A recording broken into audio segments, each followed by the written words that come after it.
የመገናኛ ብዙሃን ባለስልጣን አንዳንድ የሃይማኖት መገናኛ ብዙሃን የጥላቻ ንግግር ከማሰራጨት እንዲቆጠቡ ማሳሰቡን ወደ እናንተ እናደርሳለን። የሃይማኖት ተቋማት መገናኛ ብዙሃን የጥላቻ ንግግርና ሐሰተኛ መረጃን ከማሰራጨት ተቆጥበው ሃይማኖታዊ ትምህርቶችን እንዲሁም ሰላምን እንዲሰብኩ ማሳሰቢያ ተሰጥቷል። አብዛኛው የሃይማኖት ተቋማት መገናኛ ብዙሃን የሀገሪቱን ሕግ አክብረው እየሰሩ መሆናቸውን የገለጸው የኢትዮጵያ መገናኛ ብዙሃን ባለስልጣን አንዳንድ የሃይማኖት ተቋማት መገናኛ ብዙሃን የጥላቻ ንግግርንና ሐሰተኛ መረጃን በማሰራጨት ላይ መሆናቸውን በክትትሉ ማረጋገጡን ተናግሯል።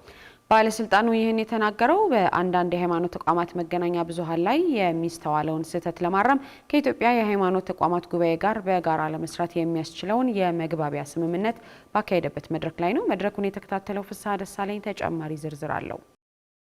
የኢትዮጵያ መገናኛ ብዙሃን ባለስልጣንና የኢትዮጵያ የሃይማኖት ተቋማት ጉባኤ በሃይማኖት መገናኛ ብዙሃን የሚተላለፉ ይዘቶችን በጋራ ለመቆጣጠር የሚያስችል የመግባቢያ ስምምነት በዛሬው ዕለት ተፈራርመዋል። ስምምነቱ የሃይማኖት ተቋማት መገናኛ ብዙሃን ይዘቶች የመገናኛ ብዙሃንን አዋጅና የሀገሪቱን ሕጎች አክብረው እንዲሰሩ ክትትልና ድጋፍ ከማድረግ ባሻገር የአቅም ግንባታ ስራዎችን ለማከናወን የሚረዳ ነው ተብሏል። ባለስልጣኑ ከዚህ ቀደም የሃይማኖት ተቋማት መገናኛ ብዙሃን ላይ ባደረገው የይዘት ክትትል መሰረት ከተቋማቱ ጋር ተወያይቶ መሻሻሎች ቢኖሩም አሁንም የሚታዩ ክፍተቶችን በዘላቂነት ለመቅረፍ ስምምነቱ አስፈላጊ ስለመሆኑ ተናግረዋል። የተመዘገቡበት የሃይማኖት ተቋም በሚፈቅደው ስነ ምግባር በሀገሪቱ ሕግ አክብረው የመገናኛ ብዙሃን አዋጅን አክብረው የሚንቀሳቀሱ ያሉትን ያህል ከዚህ በተቃረነ ደግሞ የእርስ በርስ ግጭት የሚያነሳሱ የሌሎችን እምነት የሚያንኳስሱ በሃይማኖት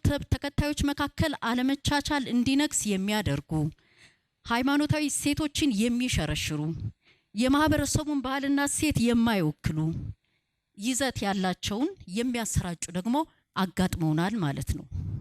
ስለዚህ በዛሬው ዕለት የምናደርገው ስምምነት ተቋማዊ ስምምነት ከዚህ በኋላ የይዘት ክትትሉ ስራ እና ከዚህ ጋር ተያይዞ የሚወሰዱ እርምጃዎች በሁለታችንም ተቋማት እውቅና የሚደረግ ይሆናል። ተቋማዊ አሰራር የጎለበተበት ይሆናል ማለት ነው። በአሁኑ ወቅት 51 የሚሆኑ የሃይማኖት ቴሌቪዥን ፈቃድ አግኝተው በመንቀሳቀስ ላይ እንደሚገኙ የገለጹት ዋና ዳይሬክተሯ ይህ ቁጥር በዲጂታልና በማህበራዊ ሚዲያ የተከፈቱ በርካታ ገጾችንና መረጃዎችን እንደማይጨምር ተናግረዋል። ዋና ዳይሬክተሯ አክለውም ባለስልጣኑ በአንዳንድ የሃይማኖት ሚዲያዎች የሚሰራጩትን የጥላቻ ንግግሮችና ሐሰተኛ መረጃዎችን ለመቆጣጠር ከአርቲፊሻል ኢንተለጀንስ በተሰራ መተግበሪያ አማካኝነት መከታተል የሚያስችል አሰራር መጀመሩንም ገልጸዋል። በሃይማኖት ሚዲያ ላይ የራሱን የሆነ የጥላቻ ንግግር እንዲሁም ደግሞ የሐሰተኛ መረጃ በህዝቦች መካከል ያለውን ፍቅር፣ መከባበር፣ የተለያዩ መልካም እሴቶችን የሚጎዱ መረጃዎችን ማሰራጨት አይችልም ማለት ነው።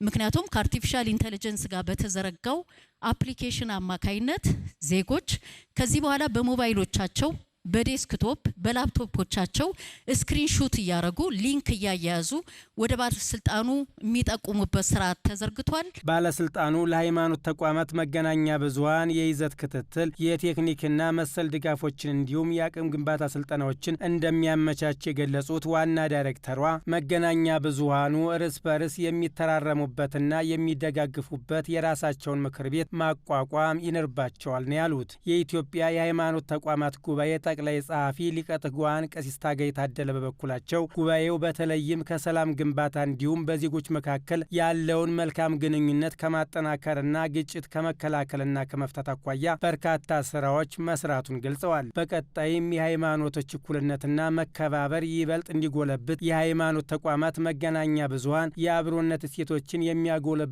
ይዘቶች ላይ እንዲሰሩ የሚያስችል አቅም ለመፍጠር ሁለቱ ተቋማት ስምምነት ላይ መድረሳቸውን ገልጸዋል። የመግባቢያ ስምምነቱ ስላካተታቸው ዋና ዋና ጉዳዮችም የጉባኤው ጠቅላይ ጸሐፊ ተከታዩን ብለዋል። የሀገርን ሰላም የሚገነቡና የሕዝብን አብሮነት የሚያጸኑ የምክክር መድረኮች በተከታታይ ከሃይማኖት ሊቃንም ከመገናኛ ብዙሃን ባለስልጣን ካሉት ምሁራንም በተውጣጣ መልኩ በጋራ በዚህ ጉዳይ ላይ እንሰራለን። ማስተማርን፣ መምከርን፣ መገሰጽን፣ ማስጠንቀቅን ከዛም ደግሞ በሕግ እስከ ማስጠየቅ ድረስ የሚያስኬዱ የመከላከል ስራዎች በጋራ በአብሮነት ከብዙሃን መገናኛ ባለስልጣን ጋር እንሰራለን። የጉባኤው ጠቅላይ ጸሐፊ ያክለውም ማንኛውም የሃይማኖት ተቋማት መገናኛ ብዙሃን ከተቋቋመበት ሃይማኖታዊ አስተምህሮ ውጪ ሊንቀሳቀስ እንደማይገባም አሳስበዋል። የሃይማኖት ሚዲያዎች ነን እኛ። ሰው የሚያምንባቸው ሚዲያዎች ናቸው። ልክ እንደ እምነቱ የእምነቱ አካል ነው። ስለዚህ ከሃይማኖት ተቋማት የሚመጡ ዜናዎች፣ ዘገባዎች፣ መልእክቶች አስተማሪና ሰዎች በልባቸው አድርጎ ንስሐ እንዲገቡባቸው የሚያስችሉ እንጂ ወደ አላስፈላጊ ጉዞ እንዲጓዙ የሚያመቻቹ ቦይ የሚጠርጉ መሆን የለባቸውም ማለት ነው። ይኸው የመግባቢያ ስምምነት በስነ ምግባር የታነጸ ትውልድ ለመፍጠር ታስቦ የተዘጋጀ በመሆኑ ለተግባራዊነቱ የሃይማኖት ተቋማት፣ የመገናኛ ብዙሃን ባለቤቶች፣ ባለሙያዎችና መላው ማህበረሰብ በጋራ እንዲሰራም ጥሪ ቀርቧል።